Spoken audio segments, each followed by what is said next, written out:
betting shows where we talk the talk and walk the walk. Loaded show. Dan, get in here. This has turned into be one of the busiest shows of the year. Horse racing, NFL, NBA. What do we got? Take your pick, because we got lacrosse plays for you. We got UFC. If you like the niche stuff, you like the big stuff, Teddy Covers is coming on. We're going to talk NFL schedule release. What do you need to know? Teams that could be in pretty precarious situations, other ones that are in advantageous ones. How is the NFL schedule release shaking out for some of these teams? So that's right. Never too early to talk NFL, but don't worry, you NBA fans as well. 2 game 6s. Teddy's going to have best bets for you in both of those as well. Yanni the Greek is going to kick things off with us. We'll talk Steam Report. What are we seeing in action? It went deep with Yanni yesterday, so wondering how much has changed from what we spoke about yesterday. Any line moves that we've seen, you're going to be on top of them with the sharp Vegas action right here with Yanni the Greek. And then we're going to end things with our man, Marco D'Angelo. As Andy alluded to, Preakness is this weekend. I know the Triple Crown has kind of become something antiquated. Don't worry, Marco still has a full card of Preakness action for you. We'll let you know how to get that. And we'll talk Yankees, Mets, Rangers, Astros.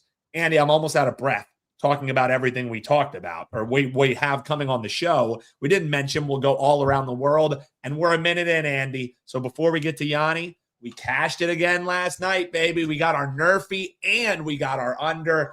Brings us on plays of the day to 17-7.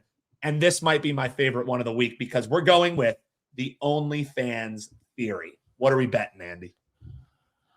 It's minus 198. It's barely below minus 200. It has to be a play. We got to play Alice Artelian against Polyana Vienna. Polyana Vienna somehow has been finished in 3 straight women's fights. And like Yanni said, it's at straw weight. Alice Artelian is like 4-1 just to finish. And I think that is even live here. Alice Artelian, when she came into UFC, was not very good. And I got to give all the credit in the world to her. She has gotten better. She has learned how to squeak out rounds at the very end. If she thinks a round is close, there's a good takedown. There's a big moment on the feet. Her cardio is good. Her striking is going to be way better. She is on the upswing. She is getting better, and Paula Vienna is getting worse. She wears her OnlyFans gear in all of her Instagram videos when she's training. Alice Artelian is locked in, and Polyana Vienna is locked out. That's the only way I can describe this. I'm stunned that this is even remotely close to minus 200. I would have put this at minus 400. Paula Vienna is not only losing, she's getting finished. She's getting finished in these fights. So Alice Artelian, I know it's minus 198. It's chalky, but I even think this is a value. So that's going to be your play of the day on the OnlyFans theory. Minus 198. The only way we could find value on that, Andy, is it being an OnlyFans theory. And as you mentioned, some people, if your numbers show 4-1 and this is 2-1, that's a great bet to make. I know it's not interesting to everyone. Hey, maybe it's a parlay piece for you, but for us, we're betting it straight, and we're betting it as the play of the day. Folks, if you enjoy what we're doing here, please hit that like button and subscribe. Less than, I'll call it 1,800 subscribers away from 250,000 subscribers. So we're pretty pumped about that. Final push here. So tell your friends to subscribe. I don't care. Make some burner accounts and chirp me in the comments. But if you do so, make sure you subscribe. Andy, we got so much to get to, man. Let's bring in Yanni. Yanni, how we doing this morning, brother? Never better, but having a little trouble with technical issues. My assistant is coming in a little later than usual, and my the AT&T wireless thing isn't working right. So I'm on the Palms Place Wi-Fi. So hopefully it's okay. Otherwise, you're looking good. You're sounding good, Yanni. We're good, brother. Perfect. We got a lot today. We got 2 NBA games. We got Major League Baseball. We got the UFC tomorrow. So a lot to get to. Want to get the NBA first? Knock that NBA out. first. NBA first is we got 2 elimination games. Teddy's going to give us the really hardcore X's and O's breakdowns. But what are you seeing that's being bet in the markets right now? Yeah, they're betting Cleveland. No surprise to get it done and not be forced into a game 7. Getting that loss in overtime was a killer for Detroit. Historically, that's a game they're supposed to win. And they had every opportunity to do so. Now, all the edge goes to the Cleveland side, and all the pressure is on the Detroit side with their backs against the wall. Elimination game. That could flip the script exactly if they get the W, but all the pressure now is back on them. So no surprise to see the Sharps get out a little bit at 3.5, but not a lot of steam, or else this would have kept moving with the public money. So obviously there's got to be some resistance out there. I don't have access to every betting syndicate, so I don't know who is resisting, but I'm surprised we're not seeing like 5 on this game right now. Again, tight series.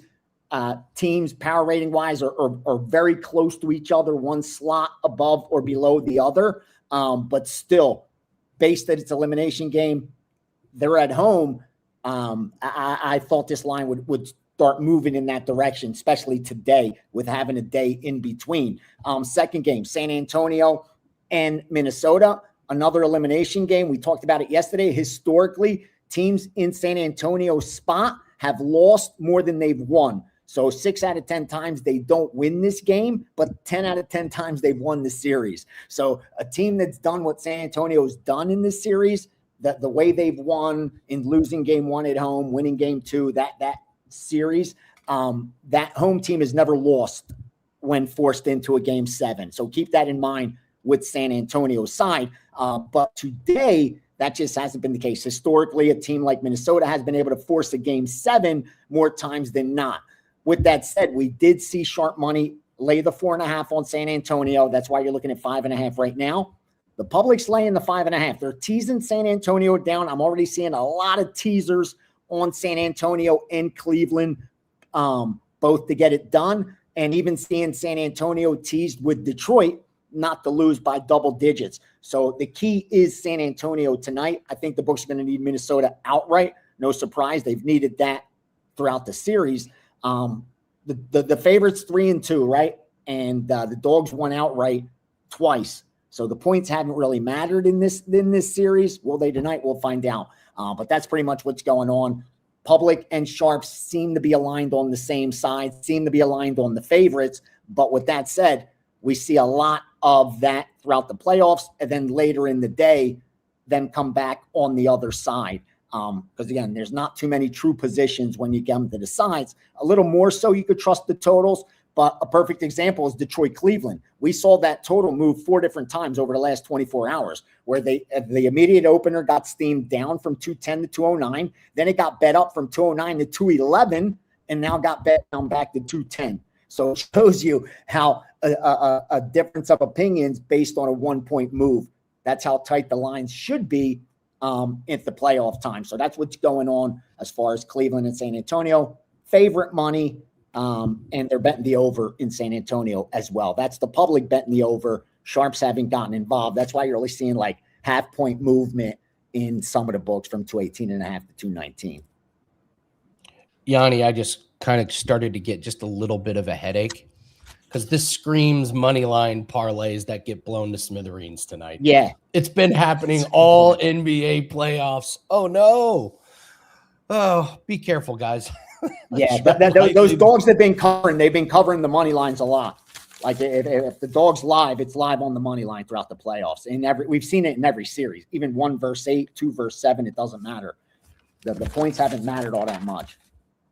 I like both. I think San Antonio and Cleveland cover tonight, but that's just been a horrible bet for this entire postseason. Not saying it's going to lose tonight, but just numbers wise, gross. A lot of MLB games. No, I don't think we have any day games. Friday seems to be mostly night games. What are we seeing in MLB? And I just got my updated power ratings today to lead into the weekend. And real quickly, I'll share those with you. Number 1, no surprise, are the LA Dodgers. Number 2 is the Milwaukee Brewers. Milwaukee Brewers have moved up a few spots based on their defense. They are the number 1 defensive team in all of Major League Baseball, but that's against the 27th toughest strength of schedule. With that said, the Dodgers have the 29th toughest strength of schedule. So no surprise, the teams that are top 5 power rating all have easy schedules except for my third team. And the reason they're third is that strength of schedule, and that's the Chicago Cubs. Top 5 offense, top 5 defense, 16th toughest schedule. They have had the most difficult schedule between all those teams that are running hot. Dodgers, Brewers, Yankees, Braves, Padres. All those teams have a schedule of 25th or worse. In the case of the Padres, that is the 30th toughest schedule. So again, no surprise that those teams with the 26, 27, 28, 29, 30th toughest schedule appear to be the best teams in Major League Baseball. But back to the power ratings, Dodgers first, Brewers second, Cubs third, followed by the Yankees and Braves, which are close. Yankees a little bit above the Braves. Those are my top 5 power rated teams. Bottom 5 teams goes like this: the White Sox, followed by the Athletics, followed by the Nationals, followed by the Angels, and the absolute worst team is the Colorado Rockies, who have the number 1 toughest schedule in all of Major League Baseball. But more importantly for them, they have the number 1 toughest strength of schedule moving forward. What we do is we project the next 30 days also, like who they're facing over the next 30 days. And not only have they had the number 1 toughest schedule over these next 30 days, it doesn't get any easier for them. That's the Colorado Rockies, who are power rated wise the worst team in Major League Baseball going into today. So some of the themes so far today: under 12 in Arizona, Colorado. Public's blasting that over, but the Sharps took the 12 out. That's why it's at 11 and a half. 909 Baltimore minus 125. Public's opposite there as well. 911 Miami plus 115. 913 Cincinnati plus 125. They went under 8.5 in Boston, Atlanta. 919 Cubbies. You know, I like those Cubbies minus 130. 926 LA Angels at plus 205 and the over 8.5. And then finally, San Francisco Giants plus 125 and over 9.5. Public's betting that one under. So that stuck out a little bit. Again, it's early here on the West Coast, only 9 a.m., but already some baseball follow through after some overnights got bet. Let's close out with any of your thoughts on UFC, and then we'll see if there's anything on MVP. I've got some thoughts actually on MVP. What are we seeing in UFC? I know I'm really interested in the Arnold Allen fight. How this line's dropping, like, because the sharp bettors that I spoke to all like Arnold Allen, and yet this line's dropping so significantly and keeps moving in that direction. Like on the 11th of this month, they were like, he was minus 180, 190. Now you're looking at a minus 120 for Arnold Allen. So obviously there's short money. It's not the public that's betting Costa, because the public's not tying up their money, even though it's tomorrow. Again, they've been betting it like NBA playoffs, NHL playoffs, Major League Baseball. Most recreational bettors are posting. They don't have credit outs. So they're not tying up that UFC money on Monday, Tuesday, Wednesday, Thursday. So obviously there's sharp money also on the Costa side. No surprise, he's won 5 or 6 straight fights. But Arnold's, the strength of schedule, this is a huge step up for Costa. So I'm interested to see, keep your eyes tomorrow if this moves back up, if those sharp bettors that I've spoke to actually do pull the trigger, because none of them got down yet, because they all saw the line moving in favor of Costa. But everyone I spoke to, the guys whose opinion I do respect, all told me they like the Allen side. So keep your eyes open tonight and tomorrow to see if they actually pull the trigger. And then in the Doo Ho Choi and Santos co-main event, it sticks out to me that it opened as a coin flip, and yet like Doo Ho Choi is being so overlooked here. The Santos money just continued to come in, and I get it. He's won 3 straight fights. He's coming off a impressive, knockout. But Choi's been tested. Like, I mean, he's a guy who's coming in back-to-back wins himself. So I'm a little bit surprised to see it so one-sided on the Santos side. And finally, Wellmaker and Diaz, that one's interesting, because does Wellmaker bounce back? And for them to give Juan Diaz this fight, coming off the Contender Series, like, this is his debut, and they're giving him to Wellmaker, who, prior to that loss to Ewing, like, his potential was the ceiling. I mean, there was no ceiling. He got that first-round knockout in the Contender Series, first-round knockout in his debut, first-round knockout with the performance bonus in his second fight. Then he loses a decision and now they give him Juan Diaz off a contender series win. Like, this Diaz kid must be legit. So I'm interested to see how Wellmaker bounces back. The guys I respect that I talked to throughout the week, they all like Wellmaker. They like the Wellmaker side. But the line doesn't reflect that. Like, again, it was 280 just 2 days ago. Now it's down to 250 at some spots. So are they going to pull the trigger? Or are they just giving out their opinion? That's the key. Now, I want to give actionable information. So I don't want you to just say, okay, you're giving me nothing here so far. I'll give you this. Ivan Ersland, I'm now hoping to be the product of good luck because I took a bad number. I thought he should be closer to a 3-1 favorite over Tukos. I really do. I know Ersland hasn't won yet at the UFC level, but there's still skill sets you got to talk about. And with these two fighters, the skill set of Ersland is just way above that of Tokos. The difference is Tokos has a UFC win. He's coming off his first UFC win. Otherwise, this line would be moving in the far other direction. So I now help you guys by, now you're getting a much better number if you agree with me on the Ersland side. Because, again, I laid minus 200 and he's now minus 160. So I placed a terrible bet, but I still think he's the right side. So I know I went a little long. He is the right side. He is the right side. Tokos is awful. He's awful. So let's touch on MVP, this bizarro card that's on Netflix at the same time. It's really bizarre. I'll give you my sneaky plays. I like the over 1.5 at plus 165 on Rousey and Carano. Ooh. I like the over 1.5 in Francis Ngannou, Felipe Lins, and I like Mike Perry. Here's my theory. I don't think MVP wants super quick finishes out of these fights. I don't think it's exciting when your main event is Ronda Rousey ripping Gina Carano's arm off.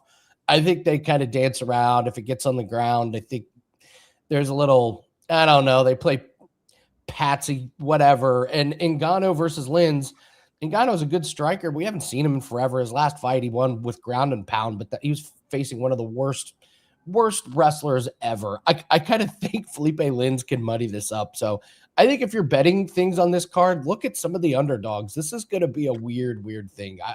Plus money in some of these spots, I think, is pretty good. What do you think?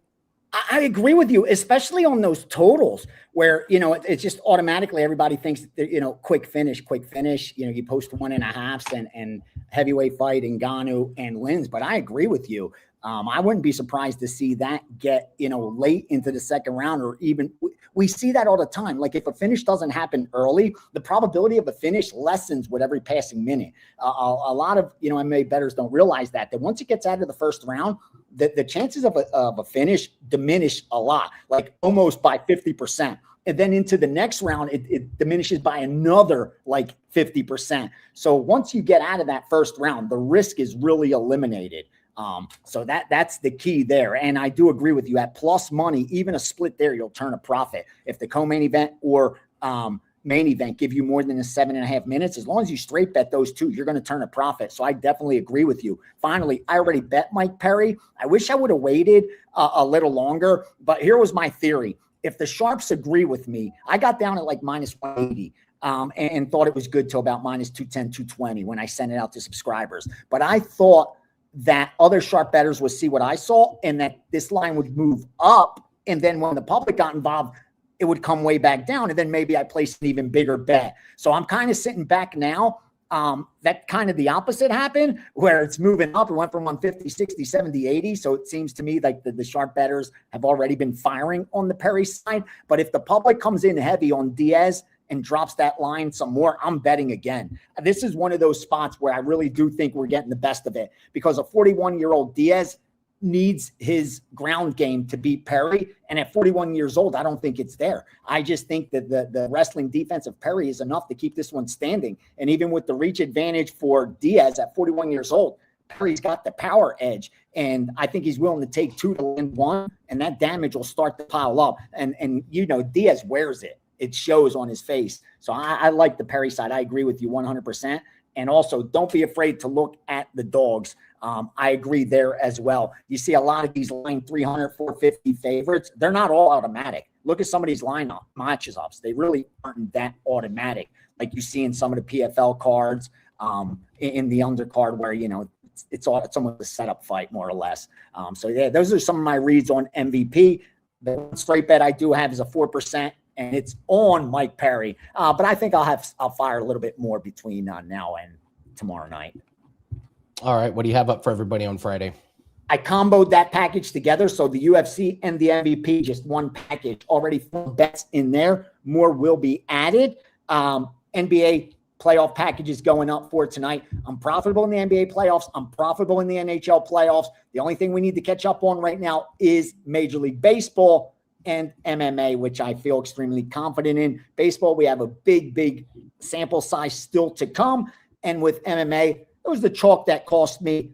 We still have a long season ahead. So yeah, big couple days. Hope we do some damage. Steam room tomorrow. Don't forget. And best of luck to all this weekend.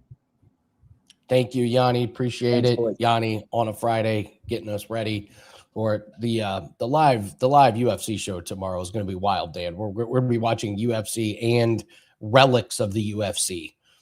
With Rousey and Carano. Yeah, and Ngannou, and Mike Perry, and Nate Diaz, and it's a Junior Dos Santos, and Rebellos to Spain. It's a multiple screen day for sure, Andy. And yeah, it seems like what's old is new. That will be the theme of this weekend. Yeah. So 4% NBA best bet goes tonight. We got double elimination game. There was one prop that I thought really stood out. So 4% NBA best bets have been absolutely phenomenal. Plus 27 units just on these. So we got an MLB play that is attached with that. Dan has 2 lacrosse plays that are up for half price. I think we're going to talk about a third one in all around the world. That's going to be added to the client card as well. So we got a good day. I got cooked yesterday at the PGA Championship. I thought the course was going to play easy. It did not. The greens were fast. The wind was good. Everyone got duped. The players got duped. The players were, this is going to be easy. This is going to be easy. I did. So we got some work to do. We got Scheffler. We're rooting on Scheffler, rooting on Aberg. We're rooting against Bryson today. And the cricket department is in the house saying the cricket play is incoming. So we got a lot of good stuff for the weekend. 3-day pass, probably the best way to go. Not probably, it is the best way to go. $49, we can lock in 3 days. You can join RJ, who we just gave the 3-day pass to, but for $49, you get 4% NBA play, as well as Dan's lacrosse, as well as cricket, as well as UFC, MVP, NHL tomorrow, MLB, WNBA off to a 4-1 start. So lock up 3 days. It's a busy weekend. So really excited about this. All right, speaking of busy, Teddy Covers on a May 15th gets to tackle 2 elimination games and the NFL schedule release. Teddy, this is only Teddy. You were meant for this. Happy Friday, man. How are you? Sure. We were hoping that we'd have games for this Friday, NBA games to talk about, and we ended up not just 1 but 2, and 2 elimination games, meaningful games, and obviously with the NFL schedule release last night. And I'm not going to lie, all right, I have not gone through every team's schedule with a fine-tooth comb yet, all right? They just came out last night. That said, I have some initial impressions. There are a handful of teams that stuff really stood out to me. And, of course, we'll talk about it and how it relates to season wins and how it relates to how we're going to think about these squads. So, for me, the NFL schedule release, that's the start. NFL season has started now. The clock's tick. The lines start to move. Look at the Odds Logic live odds screen. We have NFL Week 1 numbers that are populated now. It's wonderful. This is the clock starts ticking today. The draft's behind us, but it's a schedule release that says now you can get to work. Who's playing when, and that matters a lot. Well, Teddy, you're forgiven that you weren't able to go through every team's schedule within the last 16 hours. Come on. You're forgiven. You're forgiven. And this is going to be a great special because I'm going to talk about NBA with Teddy, and Dan's going to come in and talk NFL schedule release. And Teddy, as obsessed as you are with the NFL schedule released, I am as obsessed with the NFL schedule release videos, and I will be breaking down the top 5 and the bottom 5 right after your segment. So you get NFL schedule release and the NFL schedule release video breakdown right here on WagerTalk Today. But let's talk NBA. We got 2 monster games here.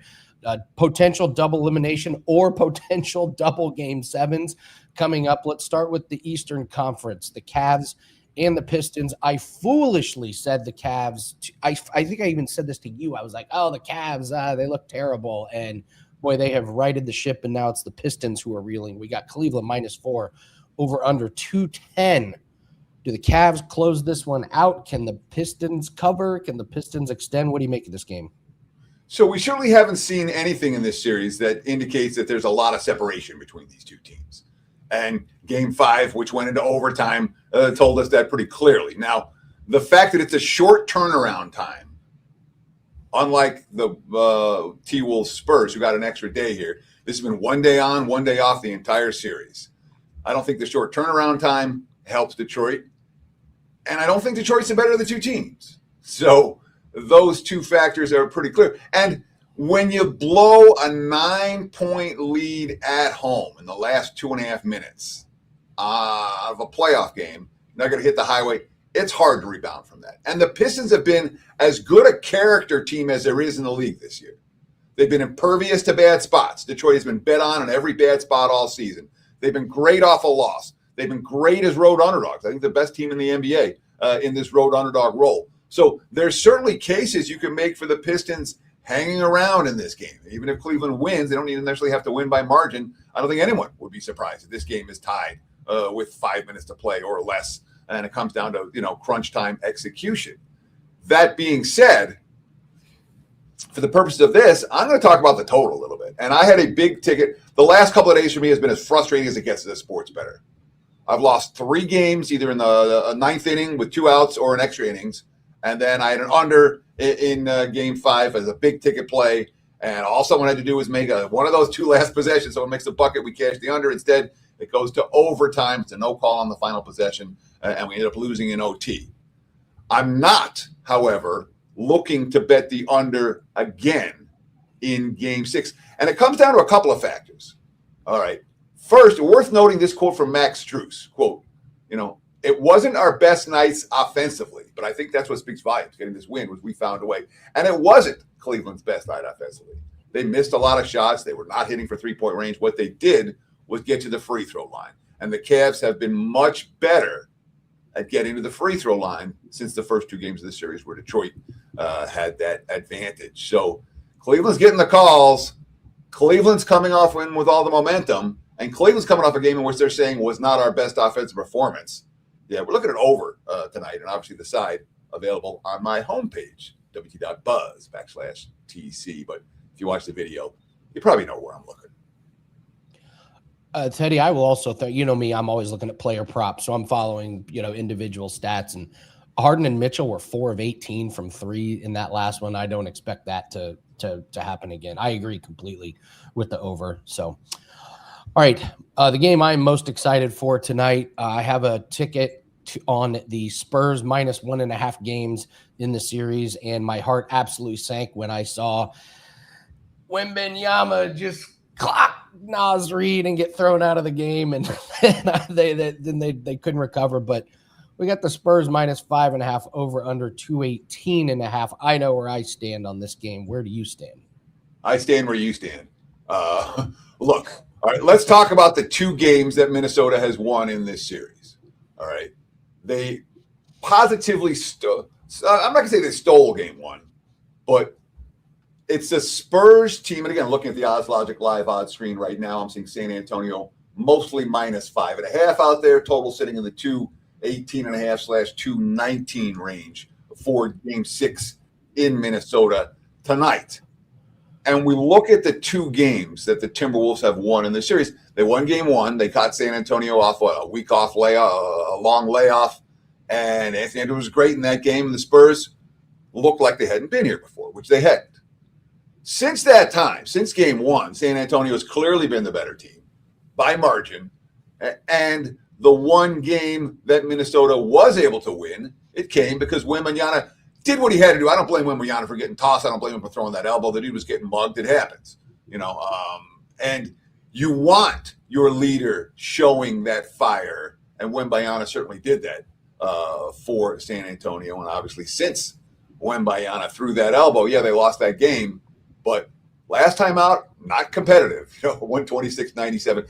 And the quotes coming from Minnesota, Anthony Edwards. I don't see nobody in our locker room that's too worried. There's another basketball game. Come out, put your boots on, and get ready to go to war. Sure. That being said, his other quote was, some of the stuff Wemby was doing, you don't really have an answer for. You just hope he misses. Good luck with that.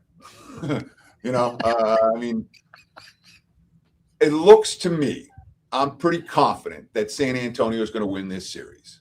And we start talking about game 6 and game 7s, really game 5, game 6, game 7.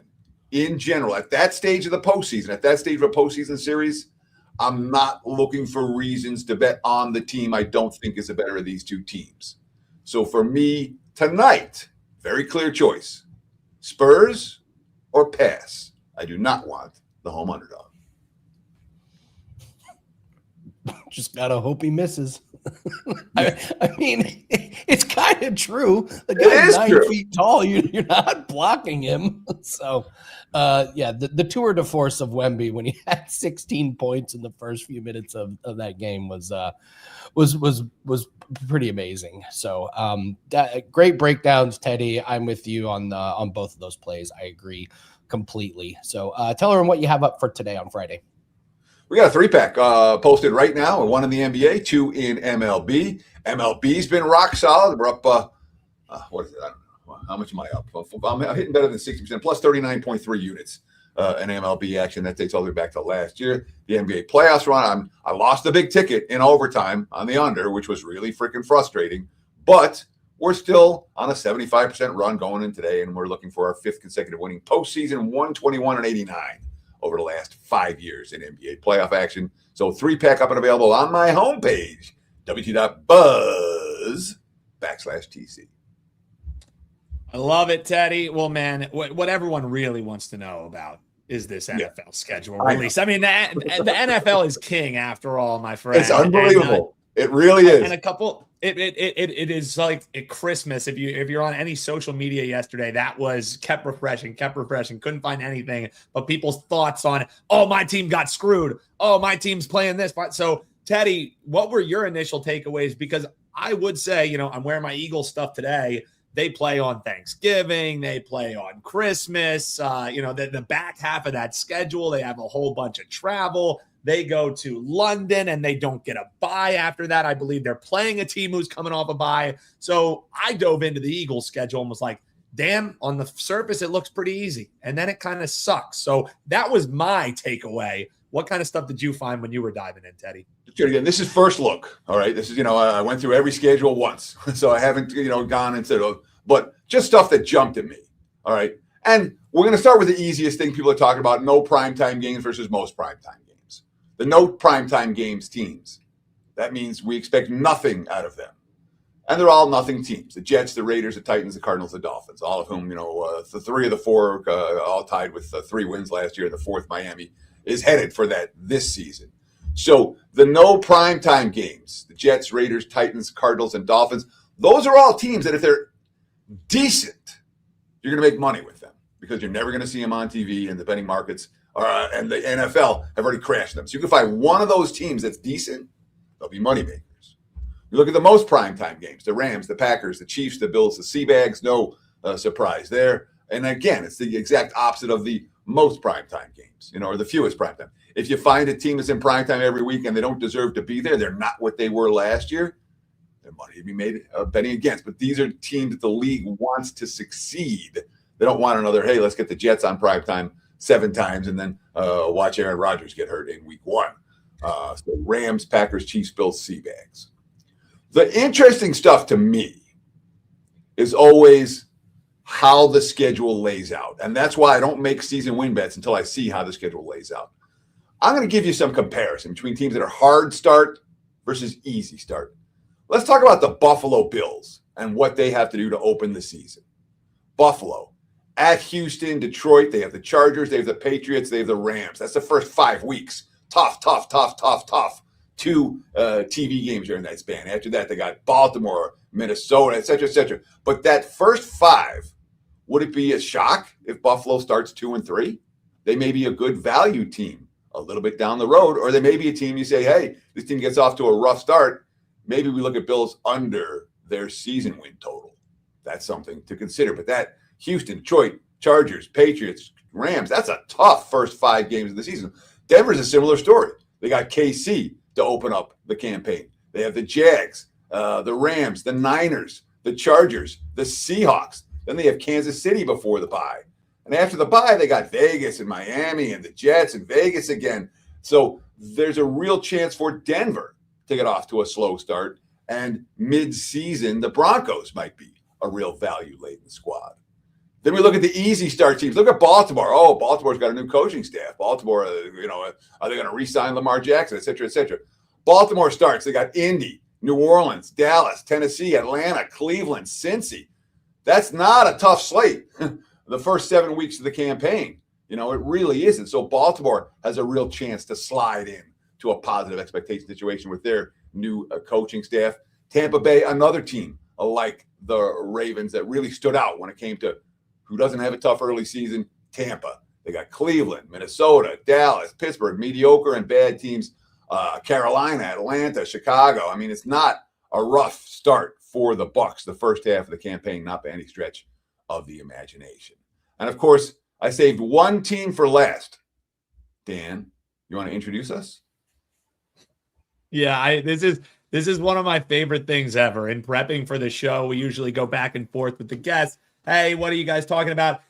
Teddy wrote Arizona Cardinals. And before the show started, Andy goes, is that going to be good? Is it going to be bad? I go, well, if it's the Arizona Cardinals, Teddy, I'm going to assume it's a negative. What do you have on the Cardinals and their schedule, Teddy? So Arizona is lined as, I think, the single worst team in the league this year. Their line is a 4.5 win team. And you look at this schedule, all right, this is how they start. At the Chargers, Seahawks. They got San Francisco and the Giants, then Detroit, then the Rams, then the Broncos, at Dallas, at Seattle, at the Rams at home, at Kansas City. That's 0-11, my friends. Okay, maybe it's 1-10, maybe it's 2-9 if they steal something from somebody, but that is an underdog and a big underdog in every one of those ball games. There's not a game that we expect Arizona to compete. So we say, oh my God, what a great bet. Let's bet Arizona under their season win total. This team's going to stink. Well, one of the things we look at is teams that are going to get off to crappy starts. What are they going to do down the stretch? Look what they have down the stretch. They got Washington at home. They got Philly in a flat spot. They got the Jets at home. They got to travel to New Orleans. They got Vegas. They can win all of those games. So you could have a team that starts 0-11 and then finishes 5-12 and goes over their win total by a half a game. Arizona, given that circumstance, all right, given how rough that start to the schedule is and how all their easy games are later in the campaign, they may be a value-laden team come December if there's still hope for that squad, if they keep their character up with which there's potential for. But Arizona is a unique scenario in which they're literally, if they start 1-10, no one can be surprised. And yet, you can't be surprised they still end up going over their season win total because they can win games in December. Yeah, and Teddy, I know one thing, and we'll have so much time to talk about this, the NFL schedule, how it races out. But one thing I know from watching your NFL opening line report, which will be back this folks season, you got to subscribe and you'll never miss an episode here. I know from that one thing that you always are talking about. These numbers are a little bit hard to see, but this is here. If I pull this off here, this is the rest differential. I know that that's something that you always like breaking down, something that you always like looking into here. Let me pull this off here. So now you can see Chicago. They are a team who will have a net differential of, plus 15 days. You look down at the bottom. LA Chargers, a distant last, a -24 in their net rest differential. Eagles are the second worst, and they're at 15. So this is something that kind of happened to the Chargers last year. Their schedule wasn't all that great. Same thing's happening again. They will be a very lack of rest team, Teddy. And I know that's something that when you start diving in, something that you like looking at as well, Teddy. Sure. I mean, there's a lot of nuances to the schedule. And again, when you've been doing this, this will be my 29th football season in Las Vegas. one of the advantages of having experience is that you've learned some of the nuances over the years, and they've kind of been beaten in your head, oftentimes the hard way. But the fact of it is, there are things that we look for at this stage, and we'll talk about it all on the opening line report, which will start. Javi Cash, thank you for the question earlier. I love Javi Cash. He's a good guy. Cheers, buddy. But Javi, we'll be starting the NFL opening line report with the preseason. So we'll start it for week 1 of the preseason. I believe that's scheduled for the second week of August, second Monday of August. Hall of Fame games on the 6th. The first opening line report is scheduled for the 10th, Monday the 10th. That said, before that, I will be doing a bunch of NFL team preview videos. They'll be posted on my homepage. They'll be posted on the WagerTalk TV YouTube page, with Dan just said. Subscribe, and you get instant alerts every time those videos go live. So we'll be doing the content a little bit later this year. Last year I was trying to get everything up before the All-Star break, and nobody wants it in early July. It's just a little bit too early. So this year we're gonna go late July, beginning of August, and I'll punch out a whole bunch of NFL content for you. And we'll start the opening line report every Monday, bright and early, 8 a.m. Pacific time, starting on the 10th of August and running right through the Monday after the Super Bowl. Teddy, always a pleasure, man. WT.buzz/TC. Go check out that trifecta. Stay hot, Teddy, and we'll talk to you soon, brother. Thank you. Cheers, guys. Thank you. Appreciate it. Yeah, if you want, teams, or I saw this comment here. What was it? They were asking about the Bucks season. Bucks could be a team that Teddy could be breaking down. Interact with Teddy's videos here on the channel, folks. Comment below. He does his NBA breakdowns, things like that. You have things you want to hear. Interact. We're always reading those comments. Hit that like button and subscribe. And then who knows? Maybe the team breakdown that you want, you'll be hearing simply because you dropped a comment. So, Andy, now we know how things schedule out for bettors, but real quick, we got Marco on deck. We're going to talk Preakness, going to talk MLB. You and I both, we love the schedule release time, not because we can start betting NFL games, but because the schedule release videos, Andy, are one of the funnest parts of the NFL calendar. And you, my friend, have amassed power rankings on all of them. Yes. This is one of the better things that the NFL has come up with. This gimmick is truly fantastic. So what we've got here is the top 5 and the bottom 5 of the schedule release videos. And then I've got some notes on some other ones. So listen, the Titans football team may not be great, but they are reigning supreme with their schedule release videos. They are number 1. And this is almost more of just the last few years, they've crushed it. They did a man on the street style where they pick somebody that looks like somebody from the opposing team. Like vaguely. It was so well done. They are the number 1. It's going to be hard to knock them off the pedestal because they're really good. The Seahawks and their fragrance commercials, I just loved. I thought that was so unique, and I didn't get it at first. And then I got halfway through and I was like, wait a minute, this is really good. So I started it over and I was like, okay, that's a fantastic one. They crushed that one. The Cardinals and the Zoom call with the mascots was brilliant. That was a really good one. I got that one coming in at number 3.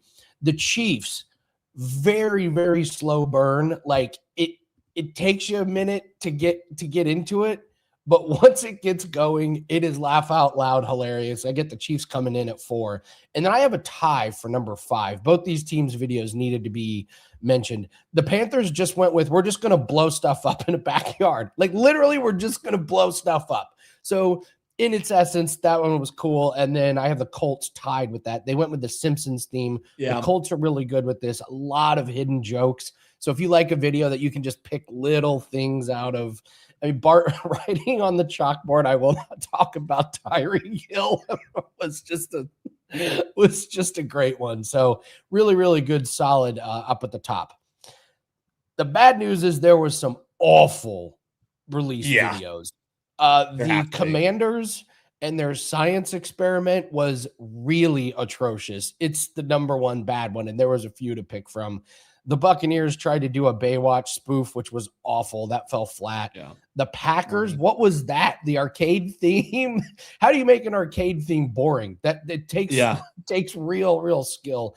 That one was awful. The Bills corporate meeting was a disaster.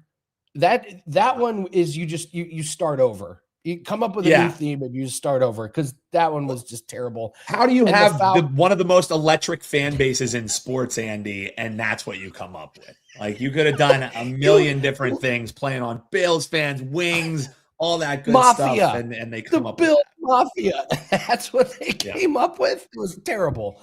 And then the Falcons tried to do a spoof of the old Sports Center commercials, and that was an atrocity. If you're going to spoof classics like the old Sports Center commercials, then you got to get it right. Get a better writing team. Yeah, you need a better writing team if that's what you're going to go for. Yeah. Honorable mentions. My favorite was probably the Bob Ross from the Chicago Bears. The problem is I don't think the younger generation gets it. So if you watched Bob Ross and you know Bob Ross, what the Bears did with Rome Odunze doing a Bob Ross impression, painting the schedule release was brilliant. That was actually my favorite. I just don't know if it hits with the younger generation. And then the Dan and I special has got to be the Vikings. The Vikings went for a true foodie and they nailed it.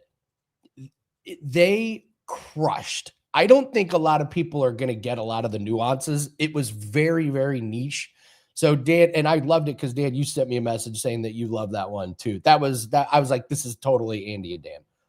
Well, like for you, me, Marco, like dudes who literally like part of our third love of life, is food. Like it genuinely was a perfect foodie video. And then I also saw that one got the most hype around it because someone used AI to make people think they threw shade at Rossini. This is a fake picture. This is a fake picture that people tweeted out. But that's why this one got so much play, because I had to rewatch it. I was like, did they actually say, a tablespoon of Rossini juice? But no, Andy, we were got by AI on that one. But it was, and Jericho in it too. You actually had Chris Jericho star was power.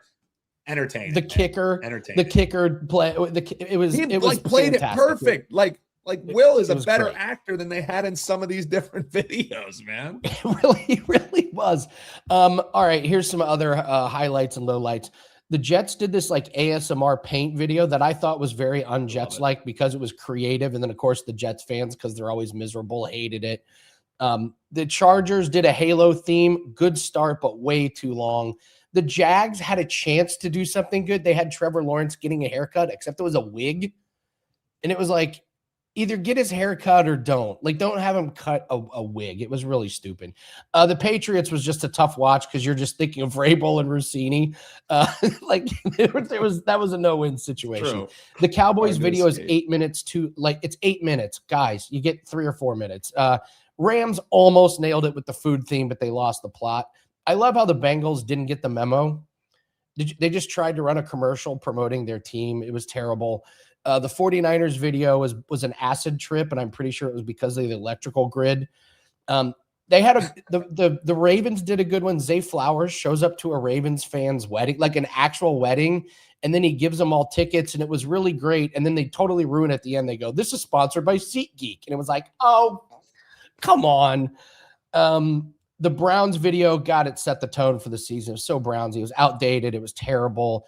What was going on with Peyton Manning in the Broncos video? That was awful. What was he talking like? It was like, do you have CTE? The Dolphins brought in Rick Ross to play Stephen Ross. I thought that was okay. The Saints had a good concept, but it fell flat. They did a weather report. The Steelers, if you're from ask Marco. We need to ask Marco if he watched the Pittsburgh Steelers release video because it was a little too Pittsburgh. No. They nailed all the nuances, but it was just, what. And then the hilarious one was the Raiders. They did Mendoza, Step Brothers. It was pretty good. Yeah. So, the Titans though, I love that the Tennessee Titans can't win anything except the schedule release Every year, man. Every year they do it. So that is obviously the question of the day.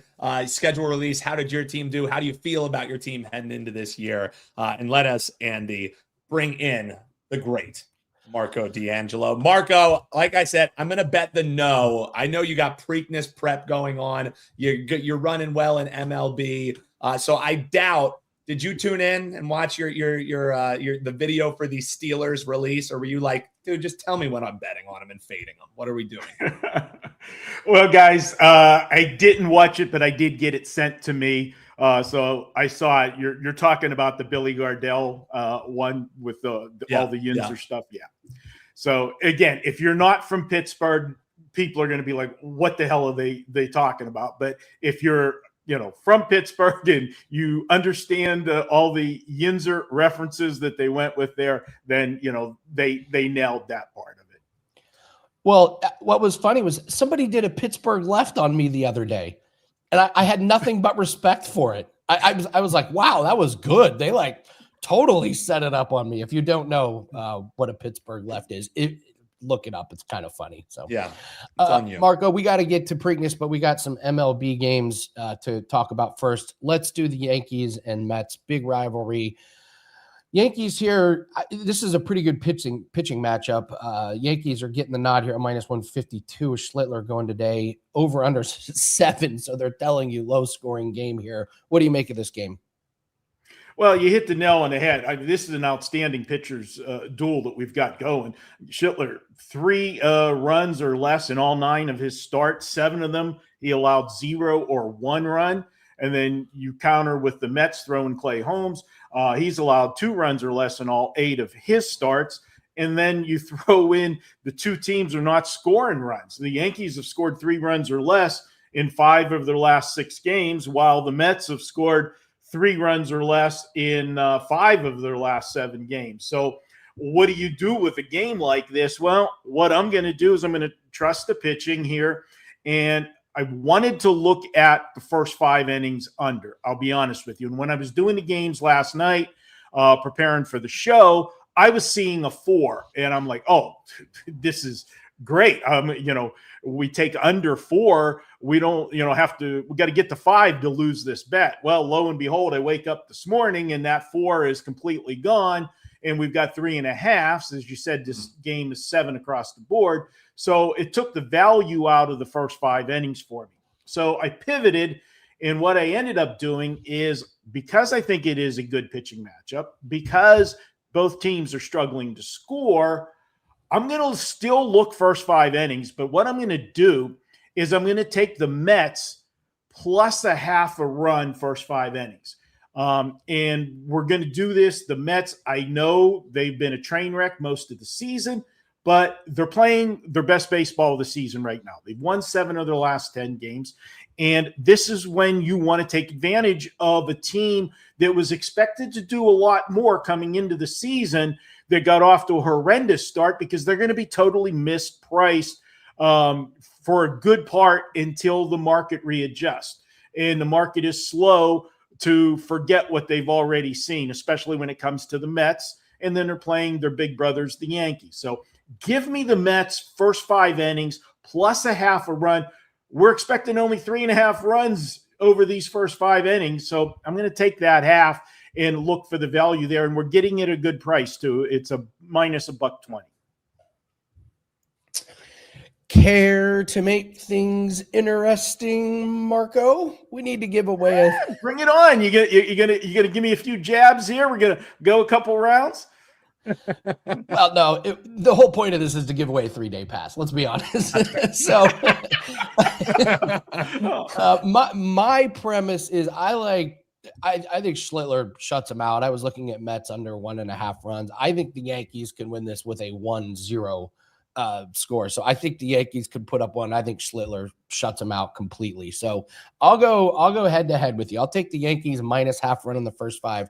Marco, you can take the Mets plus half a run in the first 5. So Dan, explain to the audience how this works, and we probably have to talk slowly. So everybody.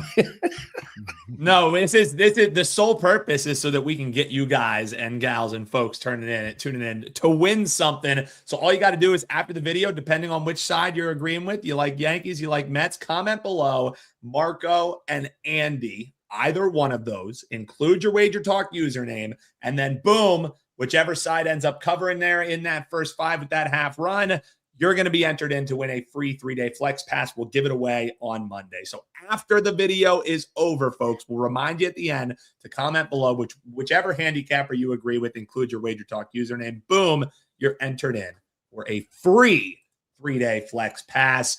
Marco, we're going to talk Preakness here in a little bit, but let's talk one more of these games because you had an in-state rivalry there. That's an intriguing handicap. And then basically a pick'em that you're seeing here. I mean, you can choose which side you want to be favored if you have multiple outs here. Texas and Houston, another in-state rivalry. So 2 good rivalry games for you here, Marco. How are you looking to break down this one? Are we just taking a team to win? Are we taking the bullpens out of it? How's Marco betting this one? We're going to go ahead and take a team to win this one. And you look at this matchup, and, you know, Texas and Houston right now doesn't have the same luster as it's had in years past. Houston's playing, you know, pretty ugly right now. Texas underachieving as well. But, you know, we've got a situation here where you're looking at this pitching matchup, and we've got Spencer Arrighetti has made 5 starts, and he's allowed a grand total of 6 runs total in those 5 starts.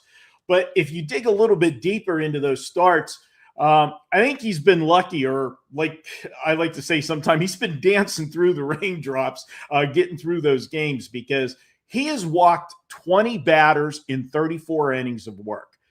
Guys, that just doesn't work on a major league level. You put that many people on base, bad things are going to end up happening. We also find that Arrighetti, his team, when he starts a game and the total is 8 or 8.5 like we have today, how about they are just 3-14 in his starts? Now we look at these 2 teams and we look at the current form, and they are heading in opposite directions. You've got Houston losing 5 of their last 6 games. You got Texas, who's won 4 of their last 5. I like a team that is on a little bit of a winning streak when they start a road trip. Why? You know, I have the angles where I like to fade teams coming home from road trips, but I like to back teams starting a road trip, especially if they're currently winning, because they're generally going to be locked in that first game. They want to keep the momentum going. They want to get the road trip off to a good start. And you've got a situation where you're playing a rival here, a division rival, in-state rival. So I think they're going to be ready to play tonight.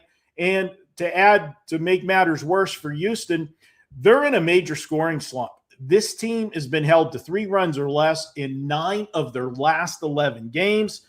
I'm going to go ahead and take Texas in this one. We're getting, I feel, a cheap price here. The market, I don't know why. This is not the Houston Astros of 3 or 4 years ago, and ever since they got rid of Dusty Baker, which I think was the biggest mistake, getting rid of him as the manager. This team has been in a steady decline. I'll go ahead and take Texas tonight to win Game 1. I love it, Marco. Texas on the money line. Marco, what do you have up over at your page? We're going to talk Preakness here in just a second. For those of you checking out the ponies, if you've never bought from WagerTalk before, we have a hell of a deal for you where you can grab the entire Preakness card for just $2. We have a code for you returning customers as well. But Marco, it's going to be a big weekend for you and your clients, not just in the ponies, but elsewhere. But these are 2 great promos, man. Yeah, guys, we've been running good. 5-1 the last 2 days. Short term, long term, we're up 58 units since February 5th for our clients. And again, I don't lock myself into having to have an NBA play or a hockey play or a baseball play every day. I take the sport that I feel we've got the best value in, and we'll put those plays out. And it's paid dividends for us. Like I said, 5-1 the last 2 days. We've got a monster card, coming today and tomorrow. I've got today the Black-Eyed Susan. And if you're wondering what the Black-Eyed Susan is, that's the female division of the Preakness. That goes today. I've got a horse I love in that race. It's part of my Friday all-access card. You can pick that up over at WagerTalk Today. But tomorrow is when it really gets serious, guys. We got a full slate of games tomorrow. Baseball, you'll get all my baseball plays, any other hockey plays we've got going. NBA, I don't think there's any NBA tomorrow. but we will have everything that we've got going, including the Preakness. And I'll have a few races on the undercard as well for the Preakness tomorrow. And as Dan said, if you've never bought anything at WagerTalk before, you can pick up that $39 package for just $2. But hey, I got you guys covered. If you are a returning customer, I want to help you guys out too. You can pick up tomorrow's card for $10 off if you use coupon code PREAK10. The other coupon was PREAK2. And you can get $10 off that card tomorrow. But hey, guys, you want to lock everything in? The way to go is grab the 3-day package. It's $49. That gets you everything. You can pick up Friday. You can pick up Saturday and Sunday. You'll get every play I have. All sports, doesn't matter. It's included. Check it out over at wagertalk.com. Go to my homepage, wt.buzz/MD, if you want to go straight to my homepage. Yeah, and grab that access now. You'll get the Black Eyed Susan, you'll get Preakness, you'll get all that great stuff. So check that out. $49, absolute no-brainer. But no-brainer for you folks who are tuning in for the first time ever. Use that PREAK2 code for your first purchase ever. Get that card for $2, and then let's take it from there. So, Marco, we have a lot of great videos on the channel, and we'll link them right on this video right here. We have Pony Pundits, where you, alongside Kelly and Sean Alvarez, break down the card. You gave some early looks. Now you're giving some late looks as well. So Preakness is tomorrow. Here's what we're looking at, at least the post positions from earlier this week. Any scratches that have happened, anything that's changed, anything that here on Friday, Marco, you maybe want to share with the folks as we head on into the weekend. I'll tell you what, guys, I think this is a great betting race. If you look at the odds board there is no clear-cut favorite in this race, which makes it great for the bettors. Now, we're minus some of the big-name horses that raced in the Kentucky Derby. Mainly the winner and the second-place horse didn't come to the Preakness this year. So that left things wide open. But when you see my plays for tomorrow and the breakdown on the horse I'm using on top and understand why I'm using it, and then using it in, exotics and trifectas, exactas, trifectas, some daily doubles from the race before carrying in, lot of ways to make money on tomorrow's card. There is a local horse that I think is going to end up getting probably over bet. It's a very intriguing horse, the number 1 horse, Taj Mahal. This horse is 3 for 3.